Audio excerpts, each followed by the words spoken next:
So we've just been talking about this really important area for decarbonization, and that is the transport sector.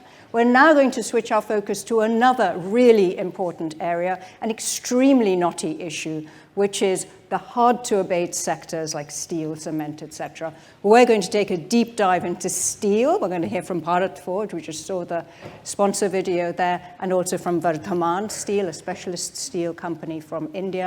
And then we're going to broaden this discussion to look at the use of steel and cement and all the rest of it into urban infrastructures, because that's, after all, where the steel is going, and how we can create more livable cities, more resilient cities, which are in the thick of in the front line of the climate crisis right now. So a lot to cover in the next discussion. You'll have plenty of chances to put your questions as well. Let me introduce you to our great panelists. From Bharat Forge, we have Vice Chair and Joint MD Amit Kalyani. Amit, please come on up. Do take this first seat over here.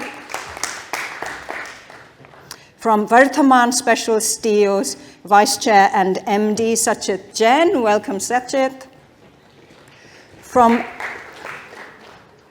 Delhi, the Director General of the Coalition for Disaster Resilient Infrastructure, which is an international organization set up by Prime Minister Modi. Amit Prothi, here he is.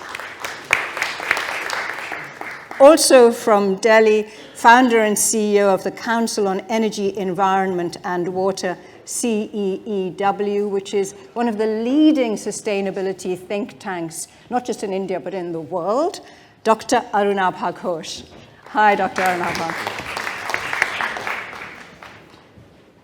So I'm going to start off with our sponsor, Amit Kalyani. Now, very few people think about steel as a clean industry. They probably think steel, pretty dirty industry.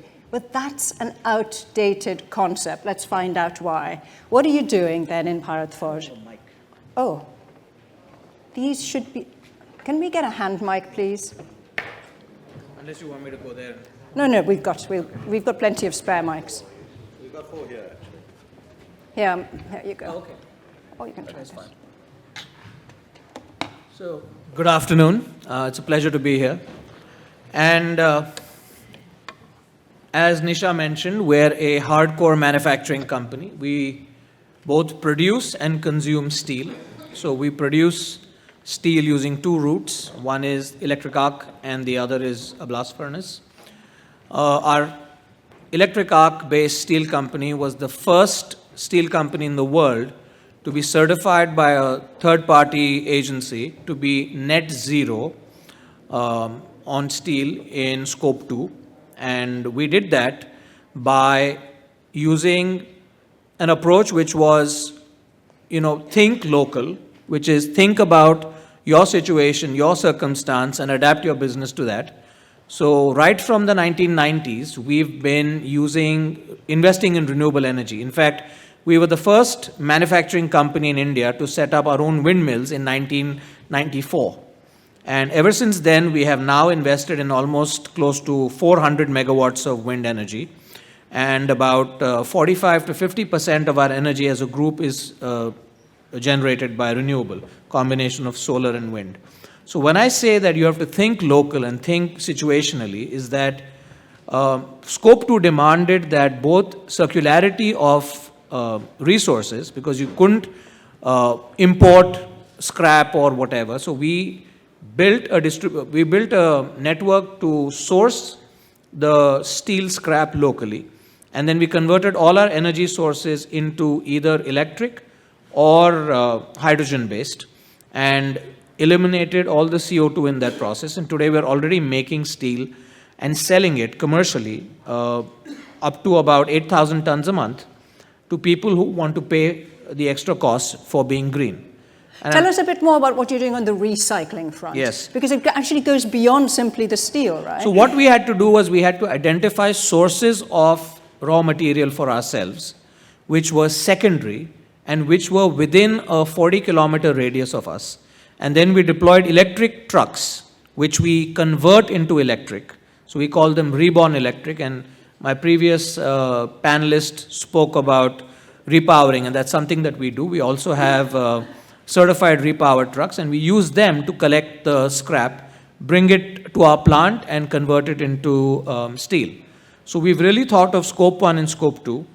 And going forward, I think there's tremendous potential to do more in this area. But I think if you look at other industries like cement, cement is probably one of the largest polluters simply because of right from the mining to the manufacturing area.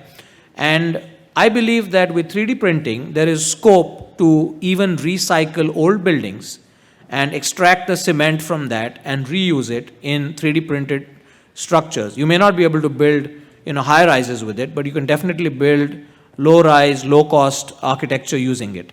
So we have to think locally and think situationally. And I want to make one point, Nisha, and the previous panel talked about batteries and all the infrastructure that the government has to support and all the incentives because of the price gap in an EV. And the price gap in an EV is largely on account of the cost of the battery. And I believe that we are all following a wrong model. Everybody is copying what China did and is using the Chinese template for electric vehicles, which is a battery-based electric model. Most countries like India, where we're building infrastructure from scratch, I'm not talking electric vehicle infrastructure, but highways, we still have to build 70% of the highways that we need for the future today. So we can incorporate inductive electric charging in those and dramatically reduce the amount of battery we use to 1/10 or 1/5 of what you would otherwise need, and only use it when you're off the main highways. And that way, dramatically reduce the need for the harmful chemicals and the mining of those chemicals, which is largely in Africa and all controlled by Chinese companies. So I That's think a very cool idea and a big idea for you, ladies and gentlemen. If you want to quiz Amit Kalyani on it further, you'll have a chance in the Q&A, right? Is it viable, electrified through the roads? Let's find out a bit more about Vardhman Steel and what it's doing. I think you only have electric arc technology deployed, right? Yeah. So are you on the same pathway to squeeze out or squeeze down your carbon absolutely. Clearly, Bharat Forge Group, what Amit was talking about, are ahead of the curve in terms of being the first company, but we are inspired by them and going ahead in the same journey. So I think there's a lot that companies can do themselves in terms of sustainability. So ultimately, you have to reduce resources. So I'll just give you an example. 10 years ago, we used to import 35% of our scrap from Europe. Today, it's close to zero. Okay. So it's all local and all mostly North India. The second, we are talking to car companies that can we use your scrap, what you generate, bring it back, melt it, and get it back to them in a circular economy. Then third is reduce your own resources. Give an example, our water consumption was 2 kiloliters per ton of steel. We're down to less than 1. Like that, everywhere you cut down. We know that this will obviously have a positive impact on the carbon emissions, Yes. but what is the impact on cost? These things don't actually, this is eliminating waste from within your system. Okay. This is not cost. Okay. I think one thing we keep saying, everything will increase the cost. Not necessarily. Okay, so some measures can be cost neutral. For example, Okay. going into renewable power, especially solar, actually reduces the cost. So we are in fact putting in a 45% of our power in by March next year will be coming from solar plants. So this is something that companies can do on their own. So reduce your consumption of everything around and keep it. So we are down to 0.73, not there to zero, but we'll be down to 0.45 carbon footprint, scope 1 and scope 2 by March next year. Excellent, really interesting. Now I want to look at the cost implications of this transformation. CEEW, which Dr. Ghosh runs, has done a big study on exactly this. What are the cost implications of cleaning up the hard to abate sectors, including steel? So can you talk us through what are the implications for India, the big picture, in terms of its journey into the Amrit Kal, which we're apparently right at the beginning of? That's fanfare just before my answer. Thank you, Nisha, for having me on the panel. And of course, very exciting to be on a panel with industry leaders like Bharat Forge and Vardhman Steel. notwithstanding what has just been said, I think we also have to recognize that as an industry, India has the second largest steel capacity in the world for crude steel manufacturing, about 125 million tons. That goes to, say, 300 million tons over the next, say, 2 decades. So we will be making the material that will make the world, right? And what we have to do is understand then our responsibility in not just being industry leaders, but making sure India retains the market leadership position, but does it in a more sustainable way. When you look at it that way, it actually, yes, there is energy efficiency, circularity. The electric arc furnace route is certainly one route, etc. But when you look at the industry as a whole, at CEEW we did the first marginal abatement cost curve. For nerds, it's basically what are the different interventions that you can do and how much reduction do you get for what cost. For getting the entire industry to net zero or near net zero, our estimation is that the capex will be close to about $300 billion. And OPEX on an annual basis will be close to about $9 billion, right? Now, this is not impossible, but it is non-trivial as well. A lot of this reduction to actually bend the curve, like with the pandemic, right? You peak your emissions, and then you got to drag the curve down near to zero. That is the really hard part, right? And our calculations show that despite everything that the industry is doing and planning to do, we'll still need about 56% of the emissions reduction will have to come from carbon capture and utilization and sequestration. Wow. Right? That's huge. So you do energy efficiency, you go do circularity, you do renewables, you do all the technologies that you can. That's the left side of the marginal abatement cost curve. And then there's this huge chunk of the emissions that have to be abated. That's why it's called a hard-to-abate sector. Now, if you've got to do that, you're going to need a carbon price. And we think that at a carbon price of about $90 per ton, the additional expenditure, Amit was just saying, those who are willing to pay that premium, that becomes about 30-40%, but extra. But at a carbon price of about $50 a ton, that additional expenditure becomes about 15%. So it's how then do you not just put all the responsibility on individual steel companies, but how do you look at the sector, and how do you look at the sector not just within India, but the role it plays for building the world. And that's the kind of coordination we need, which will give them the market signal to start investing more and more towards those technologies. And the really expensive technologies are not very proven to some extent, but not affordable at the moment, like CCS. Okay, so before we take a deep gulp and think, how are we going to fund this? Let's just ask the question, what is at stake and why is this so important? And that's what I'd like to put to Amit Prothi here.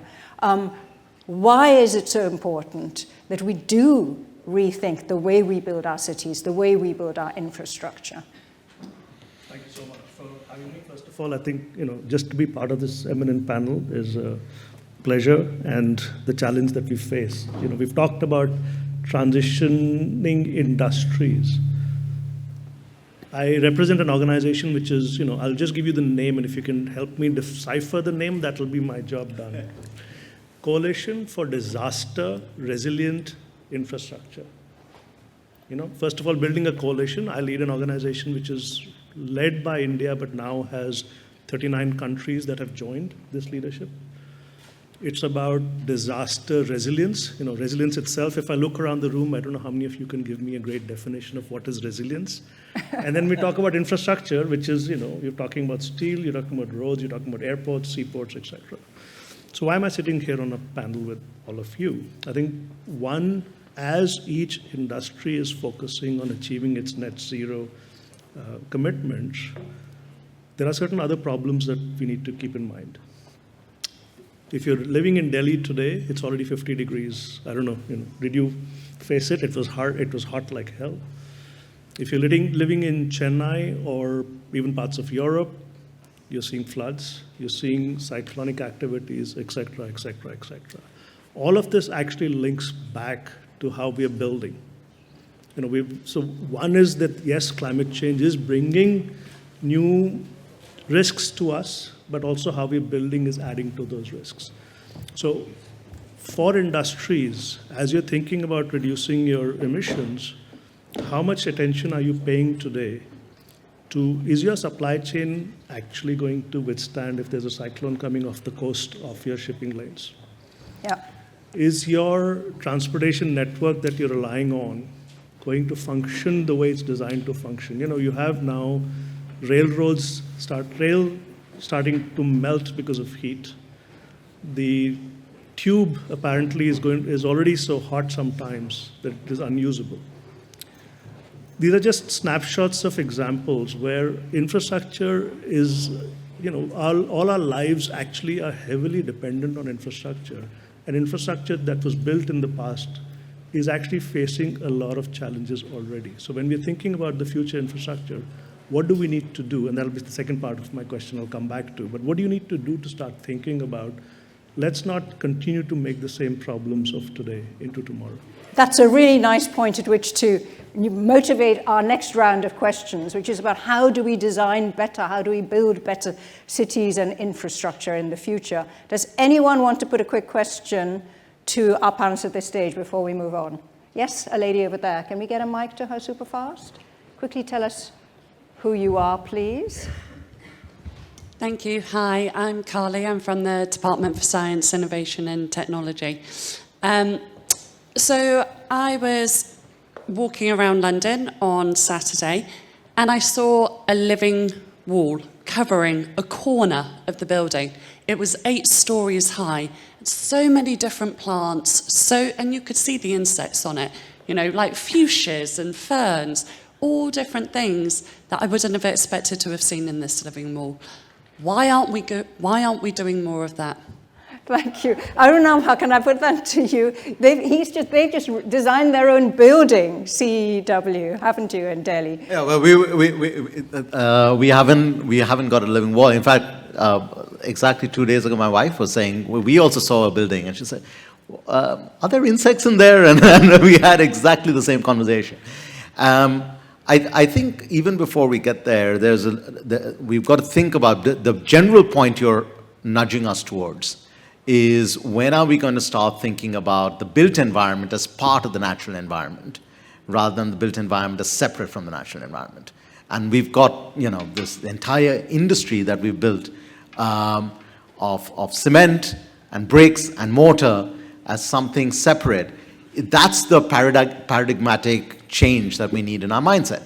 Now, you can do it in many different ways. I mean, one example you've given is about cooling down the buildings and regulating the actual ambient temperature that you feel inside the building with the plants that you have outside the building, because then the temperature differential between the inside and the outside is reduced. Then there's cooling of the roofs, what Amit is referring to for heat-stressed countries, but also temperate countries like the UK, where suddenly you have heat spikes. And what you need to do is reduce that temperature differential.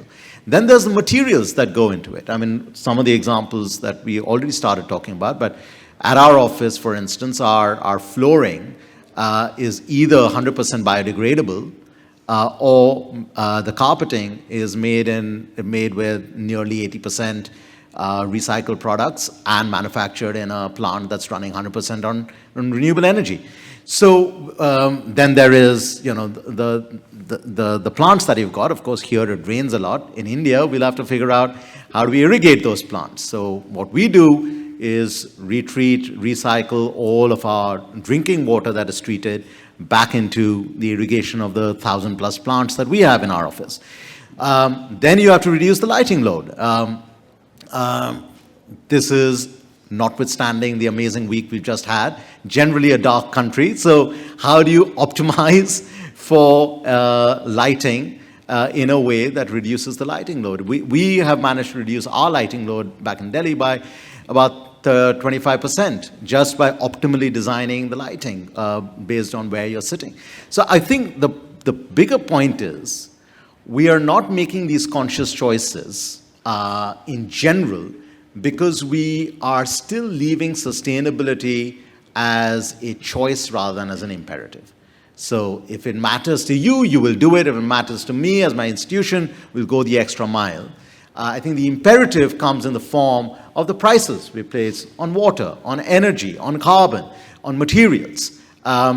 The imperative, of course, also comes from consumers. If you're selling, then it becomes systematic. Then it has to become systematic. Driven from the center. If it's only voluntary, I don't think we are going to get the scale that you're perhaps suggesting. Thanks very much, Dr. Ghosh. Amit Kalyani, Bharat Forge is based in Pune, a city which I know very well for my sins, and has been transformed in the last 30 years. Loads of jobs and prosperity, but also it's not a very nice city to live, not that beautiful garden city that it used to be. So I'd like to ask you your personal views then on how do we build more livable, more resilient cities? So Pune is the balloon that refuses to burst. I was telling Nisha 24 years ago or 25 years ago, it was 2.5 million people, and it's now nudging 9. It's the largest educational center in the world. We have 1.1 million college students in Pune, and they come from all over India, and 80% of them stay back, at least for 5 to 10 years. So you can imagine that every year we have, 1/4 of 1.1 million multiplied by 0.8, increasing to the population just from students. What's the solution? Quite clearly, Pune has lost the opportunity to build infrastructure, even to catch up to where we are. The only thing we can do is now build satellite towns right from scratch so that people don't have to migrate into the cities for jobs. You think we should be building new cities? We should be building new cities and building them in places where the jobs are appropriate for those areas, where people have educational infrastructure but no social infrastructure, and make them into new cities rather than overcrowding our cities. Okay, so there's another idea for you if you want to quiz him on that. I'm just going to first get a response from Amit Prothi, because apart from being the leader of the Coalition for Disaster Resilience, he's also an urban expert and has worked in the area for a long time. New cities? I think thank you for raising that. It always comes up. You see new capitals being built. Jakarta has a new capital now being built because old Jakarta is sinking. There is an ambition to build new, which I completely appreciate. But when you look at examples of where new may have succeeded, where it may not have succeeded, new requires a lot of discipline, set governance systems. So, you need a certain kind of decision-making ability on how do you control what happens on the land. Now, if you don't have that... So you're politely saying it may not be that much better than the old. I think it's harder to imagine new solving the problem of the old if the inherent problem of the old is also related to not having enough capacity, not having enough data. When we plan, we make decisions based on certain understanding. If we don't have that capacity in India, that we've got how many settlements? Arunabha can probably tell me the number of settlements in India. Now, if we want to go and plan new ones, we actually need to also pay attention to the old ones and improve the quality of the old ones. While I'm not discounting new, because there's a lot of old industrial towns that exist in India that were new. You have examples in Seoul, for example. If you think about the satellite city concept, there are about 6 around Seoul city metropolitan area. Not all of them are functioning very well. And Seoul actually arguably, they can control who goes where, more than maybe in India. But they're not able to yet have successful satellite towns at this point. Amit, this lady over there wants to ask a question. I want to make one point. Just because something doesn't work somewhere doesn't mean we don't try. Okay? I think we need to try and keep trying. We may fail first time, second time. But as long as we see the percentage of success in the overall project improve, I think we can sharpen our pencils and get better. And my only point to what you both said, and said very eloquently, is master plan should be made upfront, and anybody can develop only within that master plan. And obviously the master plan has to be managed and controlled and set to be updated like a constitution is. Otherwise, Amit, I'm going to take the speaker Sorry, right go away ahead. from you. Sorry, my intention was not to pause this No. conversation that is going on. I'm Pooja Maru. I'm a partner at Anandrati Investment Banking.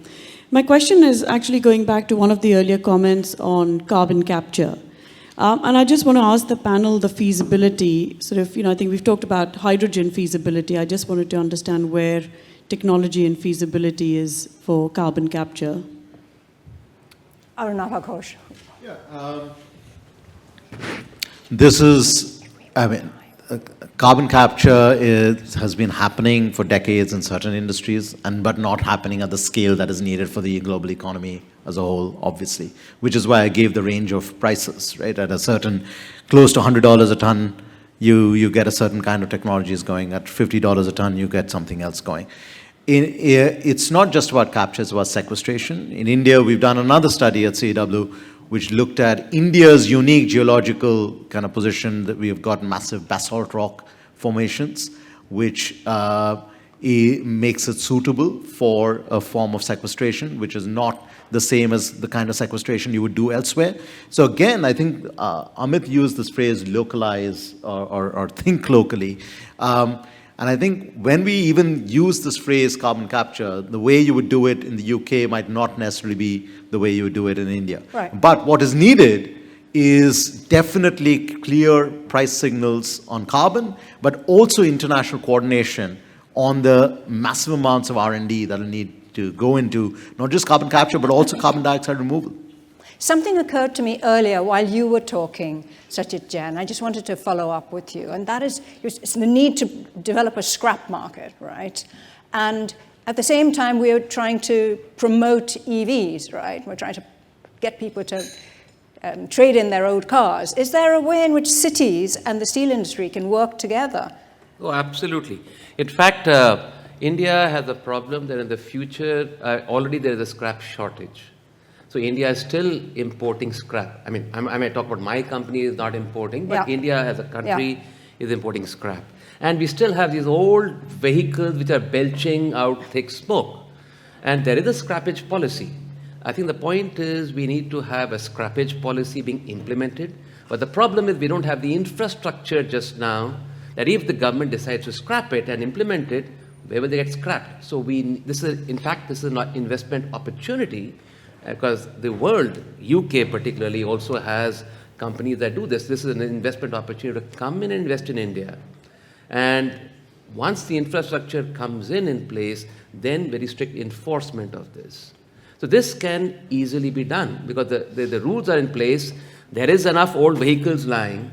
You just need another 2 years or 2 to 3 years and in which to build up this scrappage infrastructure around the country and then enforce it. But there's another interesting idea for you, ladies and gentlemen, and an investment opportunity too, should you want to look into it further. Just get in touch with Sachit Jain. We are out of time, I'm afraid. I'm so sorry, my dear friend in the front row who's been waiting to ask a question. Let's put our hands together to say a big thank you to Amit Kalyani, Sachit Jain, Amit Prothi, and Dr. Ghosh.